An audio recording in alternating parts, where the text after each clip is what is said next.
think you should be exposed to new ideas. And I encourage you as intelligent people. Like, how many of you consider yourselves to be intelligent black people? I hope that you do. I hope everybody says yes. I hope that you all agree with me when I say, hey, let's be intelligent black people. I want to just encourage you. Listen to people that disagree with you and try to just understand. You don't have to agree. Just say, okay, let me hear what you got to say about this because this sounds crazy to me, right? Whatever, right? And that'll make you smarter. That'll stretch your brain a little bit, right?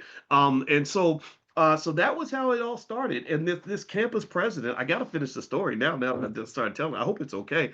Um, so this president, he regretted the fact that he told me to go write that paper because I became like a little local celebrity, if you want to call it that. Like I would go places, people knew who I was. It would either be like, "Oh, you're Boyce Watkins. I know who you are," or it would be like, "Yeah, I know who you are." No, and people they gained a perception of me based on the public persona, what was in the article, but they would meet me and find that I was very different. I was actually shy, quiet. I've always been believed in being polite, right? But so they would say, "Well, gosh, I thought you would be this angry, mean." I'm saying, "No, I don't want to be mean. I just want to be honest, and I want to be treated fairly." Like that was it. Like fairness was always like kind of a big thing. And so then what happens is like, so here's what I got used to, and this again because the Republican guy, he didn't like anything I was saying, right? So he would always put articles from white kids that were basically like bashing me, right? Or he would put their letters. There would be letters to the editor in response to the column that was written on Monday.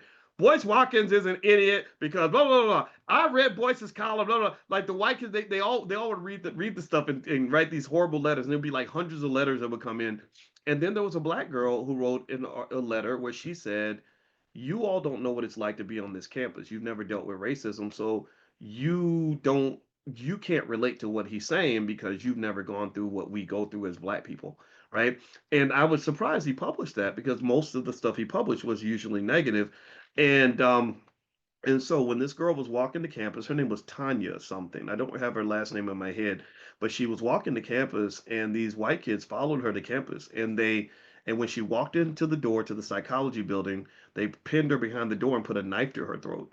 And they said, "If you don't like your life on this campus, we can end it for you." Right?